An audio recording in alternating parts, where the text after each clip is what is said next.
Pak SBY bilang gitu, aku langsung ngomong, Pak, sebetulnya selain ahli, dia disuruh presentasi depan ahli energi, Bapak harus hadapkan dia sama para ahli sulap.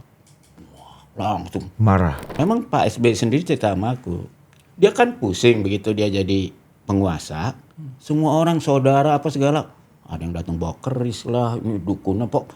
Dia Pak SBY mau nolak susah, ini kan maksudnya baik. Jadi akhirnya diangkatlah Hairul Anwar itu staf khusus urusan klinik.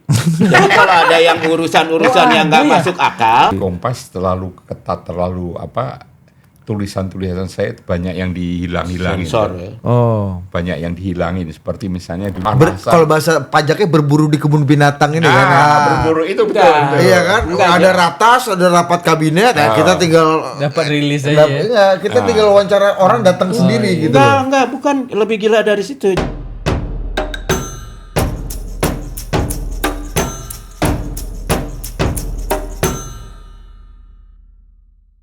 Ya kita berangkat dari ini dulu Mas, pencabutan ID pers ini. Iya, ini wartawan istana. Makanya par excellent. Makanya paling punya legitimasi untuk Dia maki-maki. dia nggak tahu ya. Aku dulu wartawan istana nggak pernah punya pas kayak dia. Masa sih? Kok bisa? Aku mula-mula aku pas harian aja kan. Kan Iya, ada tuh iya yang pas harian kan kalau kita yang nggak ini kan. Begitu aku kenalin aja semua pas pampres. Begitu aku udah akrab sama komandan pas pampres, aku nggak pernah pakai pas lagi. Dibangun kita ini. Tapi Jamal itu pernah suatu hari mau ke New York pas ada pengeboman itu. WTC. Saya pas di puncak nih, waduh besok saya tanya rombongannya siapa aja yang ikut. Ada Agus Parikoan. Waduh, ada Agus Parikoan pasti saya dikacungi ini sama dia. Dia enak jalan-jalan, saya suruh kerja. Iya, benar-benar. Gimana nih caranya? Ini zaman Pak Harto apa zamannya? Udah mega. Nah nilai Untung saya bawa itu kartu ID card. ID card itu. Memang saya udah 1 minggu sebelumnya udah kasih tahu. Memang tadinya saya mau berangkat dari puncak, saya langsung ke airport. Tapi begitu dengar ada Agus Parengkuan, gimana caranya nggak ikut ini kan? Wah, tiba-tiba di yang kolam renang yang air Cipanas tuh yang hangat itu ada itu kan air terjun kan. Saya duduk-duduk itu inspirasi muncul.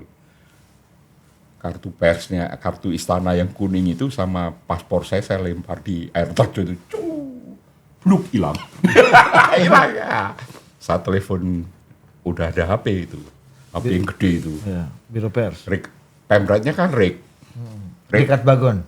Rek, saya tolong dong diberitain apa paspor sama kartu pers istana saya hilang. Paspor itu juga keamerikan visa kan, hilang kan, memang hilang bener kan, hilang kan. Jadi nggak bohong ya? Nggak bohong, jadi diberitain. Pagi-pagi saya nggak datang, saya nggak ke sana, jadi tidur terus kan. Terus saya cari Kompas. Paspor dinas tuh padahal ya? Paspor dinas. Saya kepacet kan ada Kompas kan ada di situ pagi-pagi. Saya baca, yang nulis Rek lagi kan. Si Agus telepon. Kamu udah datang? Nah, itu baca di berita Kompas halaman 12 saya bilang. Oh hilang ya, hilang.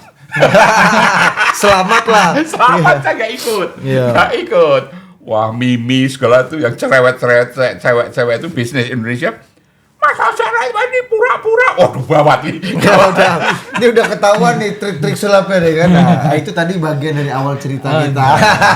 Boleh diceritain kan? Boleh kan? Udah lama lah. Now it can be told. Now it can be told. Dan udah ada 2 jurnalis senior kita nih ya. T lagi Bel.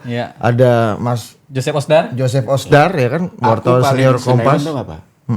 Coba lu ikut rombongan presiden SBY. Majalah Tempo nulis laporan panjang tentang selingkuhannya Pak Sarwo Edi. Oh, ini waktu zaman Dan SBY. punya anak ya. Oh, Bayangin bro, yang itu pada ya. gua itu. Yang akhirnya disu kan Mas kalau nggak salah orang yang Enggak, itu lain. Beda lagi itu ya? enggak. Tempo nulis lengkap, wawancara si anaknya apa segala macam itu. Oke, terus apa yang terjadi Mas? Kalau kayak gitu gimana tuh? Waduh, aku kan serba nggak enak ya, tapi ya udah biasa kita kalau kayak gitu ya, ilmu-ilmu ini. Nah, kalau kayak gitu, hal-hal kayak gitu misalnya yang kan kita wartawan istana nih, pasti kan berhadapan sehari-hari langsung dengan pusat kekuasaan. Pasti kan kebijakan editorial media kita atau ada teman-teman liputan khusus yang membuat misalnya nggak enak, itu kan kita yang jadi kena sasaran, kena imbasnya. Mas Bia misalnya ada cerita-cerita kayak gitu nggak? Oh iya, aku enggak, kalau cerita yang paling soal itu ini zaman Pak SBY ya. Dengar nggak yang Banyu Biru? Oh ini apa? Energi biru. Blue energy. Energi biru kan? Ya. Jadi waktu itu yang ini kasih yang ke konteks. air bisa jadi energi itu dibawa ke Bali segala, ingat nggak? Ini Hairul Lelono punya barang ya. Nah, jadi menteri-menteri nggak ada yang berani ngomong. Termasuk mantan rektor ITB kan, menteri riset teknologinya. Jadi ujung-ujungnya mereka tahu, disuruh aku lah yang ngingetin presiden lah kira-kira gitu. Bahwa barang ini palsu lah. Palsu ya, ditipu lah, prank lah. Ya, udah. Jadi diatur lah dalam satu perjalanan. Aku duduk sebelah presiden. Oleh? Ya oleh mereka lah. Aku nggak tahu lah itu Sudi atau siapa yang ngatur. Jadi aku berdua sama Pak SBY kan. Jadi aku mulailah ngomong kan, Pak ini soal energi biru gimana? Nah itu, ini kan saya sudah sampaikan pada ahli-ahli. Saya panggil ahli-ahli fisika, energi, ahli energi. Saya suruh presentasi. Nah, saya tanya ahli ini, Pak, secara teori mungkin, tapi kan ini biasanya energi. Tapi secara teori mungkin, iya.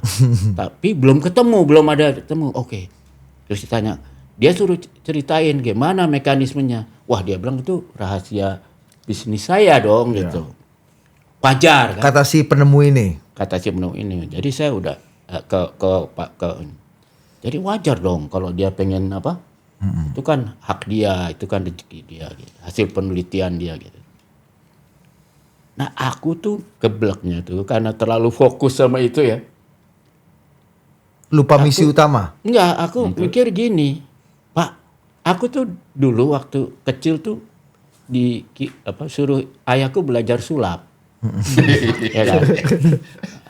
Dan sulap. Jadi aku tuh melihat sulap tuh sebagai science gitu loh.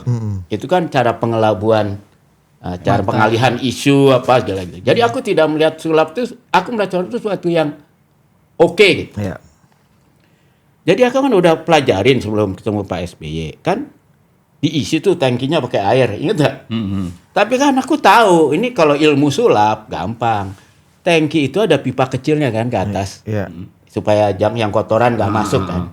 Jadi asal lu isi airnya di bawah pipa itu aman. Ya, terus lu sebelumnya lu ada bensinnya naik. Jadi yang masuk ke pipa itu yang bensin doang, bukan yang airnya air. nggak akan masuk, ya kan? Nah, tinggal kalau mobil lu ininya agak tinggi, bisa masukin air banyak juga nggak apa-apa gitu. Makanya modifikasinya di situ. Iya. Ini ilmu. Nanti kita sulap itu kan ilmu sulap kan. Terus. Ini ilmu. Jadi waktu Pak SBY bilang gitu, aku langsung ngomong, Pak, sebetulnya selain ahli, dia disuruh presentasi depan ahli energi, Bapak harus hadapkan dia sama para ahli sulap. Wah, langsung Marah. Oh, dia pikir aku bercandain dia. Mengolok-olok. Marah gitu. Diam dia kan langsung. Ya sudah. Itu kan gue udah ngerti kita orang Jawa kalau udah ngomong gitu ya. Artinya udah lu balik ke belakang lagi. Balik ke luang. Tapi aku pikir ya udah apa boleh. Aku telepon redaktur Tempo kan. Wah, kita udah kasih kesempatan. Pak Dewinya dablek. Udah. Lu sekarang cari tahu si orang ini. Ya, dia ngaku insinyur elektro UGM kan. Gak sampai setengah jam, gue udah dapat laporan. UGM bilang nggak ada stadion elektro nama si orang ini. Malahan mereka nemuin koresponden ke sana, dia tuh udah pernah kasus penipuan berapa kali. Wah udah Ini sebelum investigasi kan. Sebelum ada kasus ijazah palsu yang kabarnya ada di Jokowi ini lebih ijazah palsu lagi ya. Investigasi gitu kan. Ternyata Heru Lelono malah udah bikin perusahaan, udah masukin saham dia. Kena tipu juga. Iya. Atau bagian dari penipuan itu sendiri. Tapi Heru Lelono tuh memang Pak SBY sendiri cerita sama aku. Dia kan pusing begitu dia jadi penguasa. Semua orang saudara apa segala. Ada yang datang bawa keris lah, ini dukunnya pok. Dia Pak SBY mau nolak susah, ini kan maksudnya baik. Jadi akhirnya diangkatlah Heru Lelono itu staf khusus urusan klinik. Jadi kalau ada yang urusan-urusan yang nggak masuk akal, Kantornya di Ada, Kebayoran. iya. Jadi ya kayak Gunung Padang apa segala itu, pokoknya yang X-file lah gitu. Urusannya sama Heru Lelono. Heru Lelono nih emang parah. Akhirnya gimana akhirnya? Akhirnya tulis sama Tempo kan. Sementara Pak SBY masih yakin bahwa barang ini. Iya, bawa barang kan. Oke. Nah, udah habis keluar. Yang pertama telepon 4 menteri telepon aku. Termasuk Sudi Silalahi, Hatta Rajasa. Yang pertama Sudi Silalahi telepon. Mas, ini aku sampaikan secara verbatim aja ya. Presiden bilang, temen kok begitu sih? Waduh, ya Pak kan. Padahal aku ngerasa dia juga yang nyemplungin gua ke situ. Ya iya Pak, maklum aja udah. Ya menteri lain Hatta Rajasa. Ngomong apa? Mengapresiasi atau menyayangkan? Marah dia. Enggak, dia menyampaikan pesan Pak SBY kan kayak gitu. Dia kalau kadang-kadang pesan suruh Sudi Silalahi. Sudi. Gitu. Ya udah gua terima. Enggak selain Sudi, Hatta Rajasa, Menristek. Terus ya udah aku terima aja. Dijotak aku berapa lama? Dari istana. Dijotak itu gimana? Dicabut ID ID pers. persnya? Ya diajak omong. Di Jawa itu kan paling marah tuh orang Jawa kalau paling marah. Kan nggak perlu cabut ID pers dong. Enggak, aku juga nggak punya sih ID pers. Jadi gimana bisa masuk istana BHM? Itu ya, dia bisa cerita. Lo tuh Ya. begitu di istana kelihatan, apalagi presiden, nggak usah presiden lah. Das Pampres ya kelihatan deket sama lo. Anak buahnya mana ada yang berani sama lo. Gestur Jadi itu aku penting tuh ya. ke istana ini nggak cuman zaman Pak Harto. Bayang ini zaman Pak Harto nih lagi keras-kerasnya. Aku tuh nggak pernah punya pas istana kayak dia tuh. Aku hanya pakai yang kadang-kadang harian aja gitu. Tapi karena aku sering pakai, udah Das Pampres sudah pada kenal semua, sampai yang kita kan biasa wartawan sampai yang bawah-bawah kita baik-baikin. Aku tuh lewat-lewat aja masuk, sampai satu saat aku dengar kan dari siapa tuh orang Aceh itu siapa? Kepala wartawan istana itu dari Merdeka. Bukan. Apa sih kita panggilnya siapa? Kita panggilnya Si Bek. Hah? Bek Thohir. Bukan yang Merdeka. Si Kadirsa. Siapa kita panggilnya dulu adalah senior. Itu siapa itu? Nah, aku tahu Ketahuan. bakal ada pertemuan. Aku tahunya justru dari ini Biankun tuh. Ada pertemuan kelompok konglomerat dengan Pak Harto di Tapos.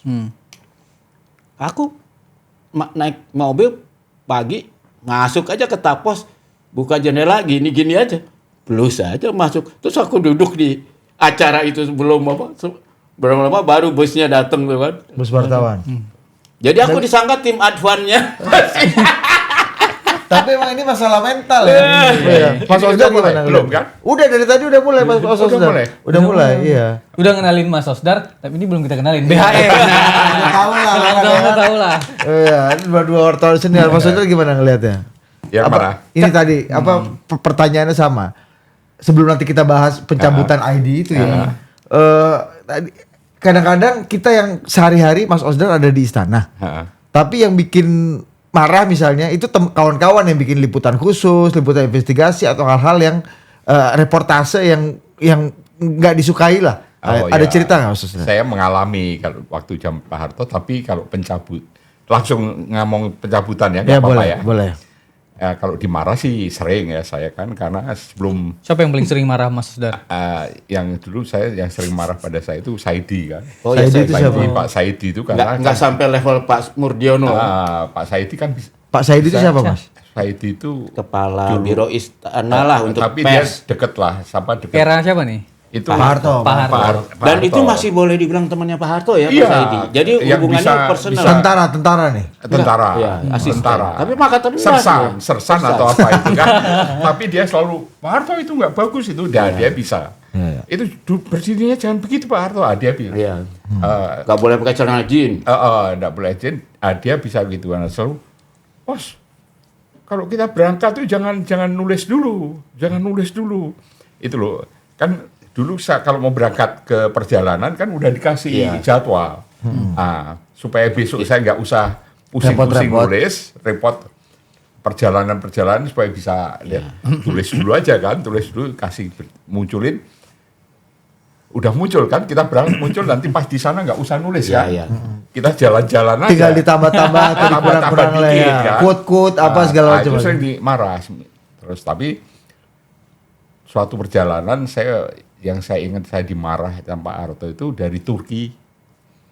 Saya udah nggak ada yang ditanya kan, tanyanya ya paling formal. Saya ingin yang ya sedikit aneh-aneh seperti Tempo kan juga kalau tanya aneh-aneh kan. Dari dulu ternyata ya. Terinspirasi gitu kan. Wih, tanya ini kok berangkatnya tanggal 13. Pulangnya juga tanggal 13. Sebulan dong perjalanan. Tanggal hampir sebulan tuh keliling dunia itu. Jadi Pak Harto, ini berangkatnya kita tanggal 13, pulangnya tanggal 13, ini nggak apa-apa. Kamu klinik, kamu klinik. Kok pikiran kamu klinik gitu? Wah, itu Pak almarhum Pak Murdi. Oh, kamu kok tanya itu kan? Nggak tahu tadi saya muncul aja. Nah itu sekali saya dimarah Pak Harto. Pernah lagi suatu hari saya nggak tanya, senyum-senyum juga dimarah. Gimana tuh? Namanya. Gimana tuh, Mas? Senyum kok bisa? Pulang dari antara perjalanan dari Brasil mau ke Afrika.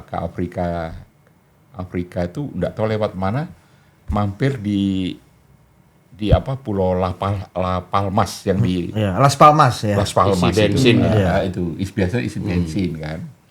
Nah itu Las Palmas itu masih otoritas Amerika Mas ya sana ya. enggak Spanyol. Oh, Spanyol. Spanyol, tapi itu Afrika itu, dekat Afrika.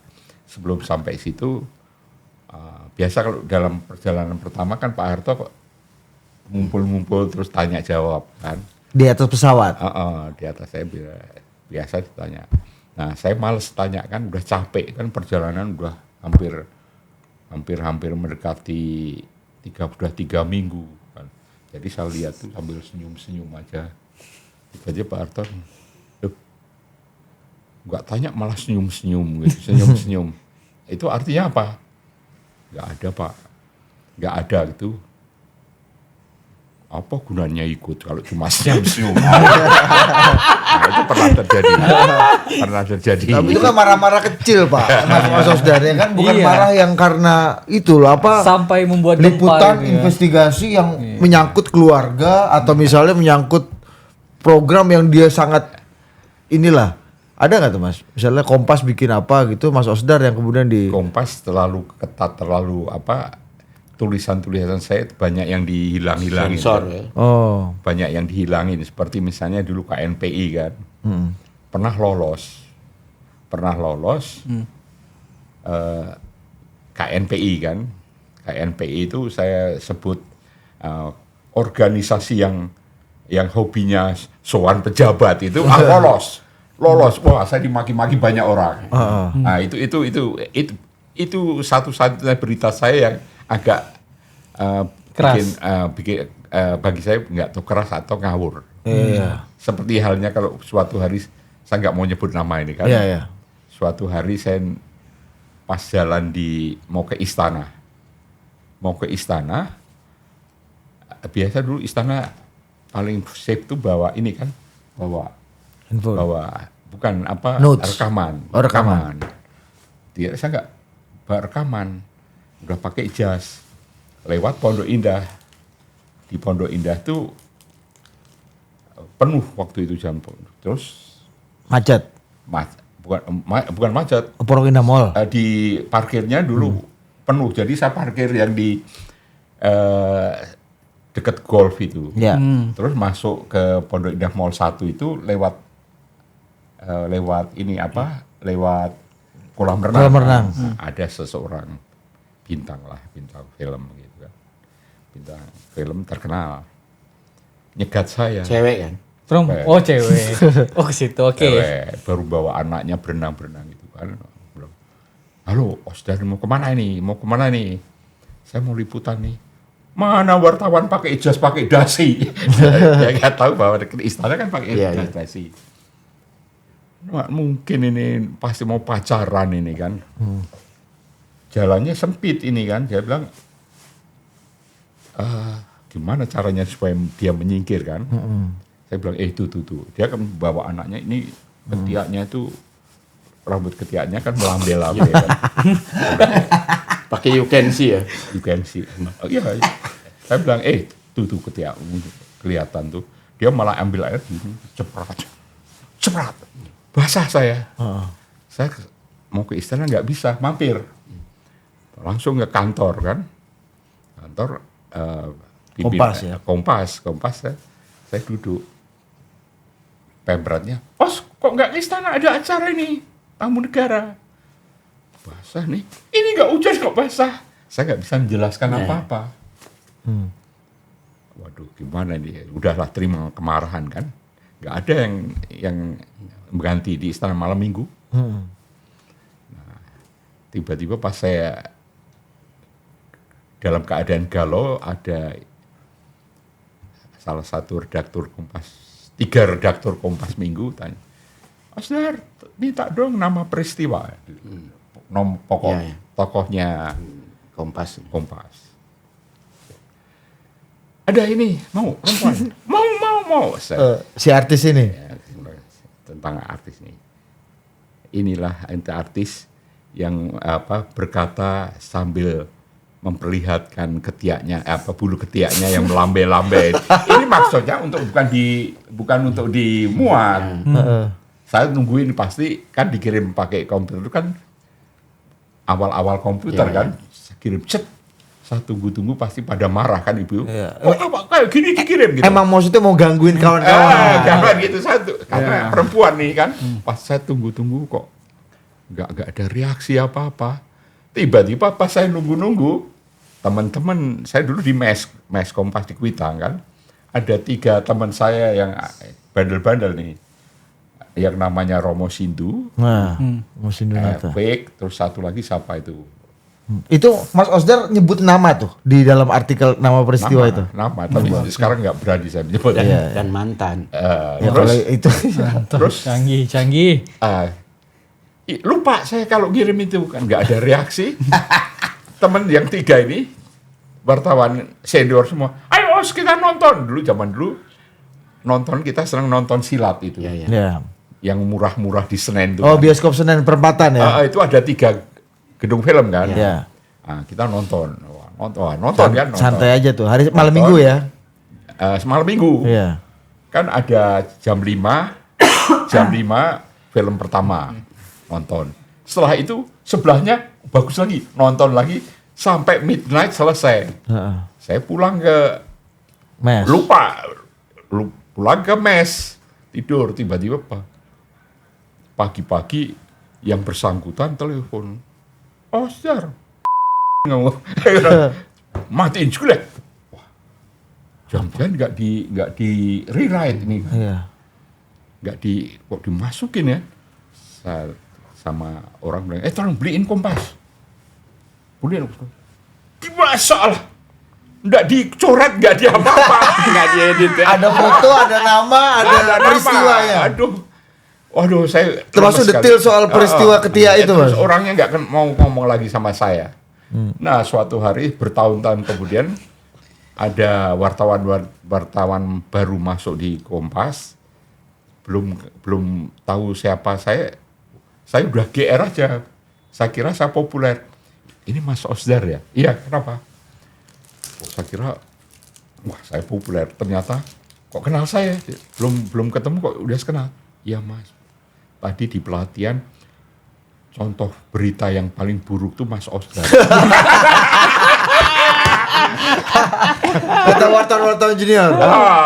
Enggak, wartawan yang baru-baru itu. Iya, baru-baru, ya. Baru-baru itu bilang, Pas- kita udah sebelum kita masuk, sudah kenal Mas Osdar. Juga waktu itu, tapi kan dikatakan oleh guru litbangnya itu, contoh berita yang paling buruk tuh saya punya itu. Dalam sejarah, itu tulisan yang paling buruk itu tulisan saya.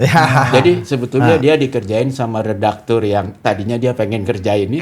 Iya. Tapi ternyata Dia pengen nggak ganggu tahu. kan? Dia pengen ganggu, ternyata dia pula yang diganggu. Iya. Nah, Mas BH, kita kembali lagi ke Diana. Ke Diana. Apa yang Gimana terjadi pada reaksi kawan Mas kita Diana Valencia dari CNN Oh yang iya, kalau menurut ID-nya saya, dicabut. Seingat saya, zaman Pak Harto aja, nggak pernah saya dengar ada yang dicabut itunya apa? Betul, ID Pas Pas. istananya tuh. Mungkin udah nggak boleh masuk ya, mungkin ya. Tapi Iya, kalau tapi sekali kalau udah dicabut, masuk tuh kayaknya belum pernah tuh zaman Pak Harto loh. Betul. Ada yang dicabut pas istana, bener kan, Mas Saudara? Atau kayak Mas BHM aja, kalau misalnya presiden nggak suka atau otoritas istana nggak suka, ya tinggal quote unquote disingkirkan lah atau dicuekin lah gitu kan. Iya. Itu ada cara-cara kreatif lain kan. Oh banyak ya, karena kan yang penting tuh ketika beliau marah tuh jangan sampai pas Pampres tahu, itu aja ya. Karena ada, ini zamannya Pak SBY-JK ya. Pernah ada satu wartawan, tapi emang dia nakal. Ini wartawan senior lah, nakal. Rupanya dia dalam tanda kutip menjual aksesnya lah untuk yang nggak jurnalistik. Ketahuan sama Pak JK. Maka dia kasih perintah ke Pas Pampres langsung, orang ini nggak boleh Meliput. masuk gitu, nggak boleh itu. Tapi nggak Tapi dicabut. kalau dalam hal itu sih saya paham lah, karena nggak ada urusannya sama berita sebetulnya. Tapi karena akses dia tuh sama dia Diperjualbelikan. Diolah-olah lah ya. Melanggar etik lah, dia bukan sebagai wartawan. Kalau dalam kasus itu sih saya sepakat sama Pak JK, walaupun mungkin ya kita semua tahu sih ya, kalau belum jelas mestinya paling nggak ditanya dulu lah benar apa enggak. Tapi dalam hal ini ya terlalu mencolok lah. Ya. Nah, Mas Kalau Osdar saya gimana melihat kalau kasus memang yang terjadi? tapi ini saya rasa bukan inisiatif presiden, tapi petugas. Iya. Petugas lah. Petugas lapangan yang menginterpretasikan ini ya. Suatu hari teman saya, boleh aja saya sebut, Inu kan. Saya waktu itu Wisnu Nugroho. Inu Nugroho, ada waktu itu ada Kompas.com. tiga wartawan Kompas yang ditaruh di istana. Saya sebagai istilahnya ketua kelasnya, koordinator lah. Istilahnya kepala biru pers istana itu. Tapi intern untuk Kompas kan. Saya ditelepon, Mas Osdar, ini harus dievaluasi nih Inu ini kan. Ditelepon oleh Biro Pers. Ini zaman siapa? Zaman Pak SBY. Oh, Pak SBY. Terus dia bilang ini harus dievaluasi, juga harus dievaluasi kepemilikan kartu pers istana itu. Tapi saya memang, ya walaupun juga pers, saya memang sering juga nggak pakai ini kan. Waktu itu kan karena udah kenal. Nah ini saya bilang, waduh jangan, saya bilang, jangan sekali, jangan dicabut. Bukan dicabut, jangan dievaluasi, nggak usah, biarin aja. Karena Inu itu menulis tentang itu septic tank yang pecah. Septic tank yang pecah memang baunya kemana-mana. Istana hampir seperempat istana bau. Wah, ditulis. Jadi kan liputan sidebar kan atau sisi lain ya Mas. Ditulis itu ya. Nah, saya bilang jangan Pak, enak banget kalau dia dicabut. Kenapa enak? Kita itu di bertiga ini udah bermimpi gimana caranya supaya keluar dari istana. Nggak mau. Kita itu terus terang, kalau kita wartawan istana itu sering diledek-ledek teman-teman di luar. wartawan istana itu kan wartawan rilis. Wartawan salon. Salon, bukan lagi kalau Rilis salon ya, cuma rilis rilis kan udah ada inunya, tinggal ini, Ganti tinggal nama. itu, nggak usah ngejar-ngejar, nggak usah kepanasan. Kalau bahasa pajaknya berburu di kebun binatang ini kan. Berburu itu betul. Enggak. betul. Iya kan, Enggak, ada ratas, ada rapat kabinet, kita tinggal Dapat rilis aja ya. Enggak, kita tinggal wawancara orang datang sendiri gitu loh. Enggak, bukan, lebih gila dari situ. Zaman itu udah dibikinin beritanya, Draftnya udah ada ya. dikasih, jadi masing-masing tinggal kasih namanya, ganti ininya Ya, bisa aja, ngedit dikit aja gitu. Kacau. Dihilangin dikit-dikit, Iya. dikurang dikit, tambah dikit kan. Bahasa Wah, sekarang di- forward aja. Di zaman aku udah nggak ada tuh Mas kayak gitu. Hampir nggak ada ya rilis zaman aku tuh zaman Pak Jokowi pertama tuh Oh, itu udah tradisi nggak ada. dari zaman Pak Harto itu, Oh, kalau Pak mau Harto. aman kan. Iya. Terus Itu lanjut, memang lanjut. keamanan tuh Berita. berita. Oke. Ya. Maka waktu itu sering saya nulis-nulis di luar itu kan, yang misalnya saya pas duduk-duduk sidang kabinet tuh, duduk di tengah itu, tiba-tiba ada kampret jatuh, kelelawar kan, kelelawar jatuh siang-siang. Saya kasih judul manakala kampret terbang siang. Terus kata-kata kampret itu sering dimunculin. Saya pernah ditegur itu. Kok kampret sih? Memang ada kampret, betul ada kampret. Tapi ini bisa ditafsirkan. Iya, iya. Nah, kalau yang kembali ke Wisnu. Diana itu bagi Nggak, saya. kalau Inu belum selesai ceritanya tadi. Inu Jadi akhirnya enggak. Mas Osdar menyarankan untuk jangan dievaluasi, jangan dicabut. Jangan, saya bilang. Tapi kalau dicabut senang sekali, saya bilang. Senang sekali. Terus bilang, oh ya gitu ya? Iya. Itu justru, saya bilang justru sisaan kalau di istana ini. Sisaan sebagai Ya. wartawan, seperti bukan wartawan aja kan. Iya. Itu. Tapi kalau seperti yang Diana ini, bagi saya, ini di mana-mana kan hal yang biasa itu. Di luar konteks itu kan di mana-mana. Doorstop. Doorstop zaman Pak Harto aja dulu waktu Iya. kita di mana itu, di apa itu yang Mugabe itu negaranya Zimbabwe. di Zimbabwe itu juga pas di Jakarta ada masalah apa yang omongannya dengan presiden di sana kita nggak tanyanya yang di dalam negeri, yang masalah Santa Cruz, masalah apa gitu kita tanyakan dan memang biasa aja. Ya,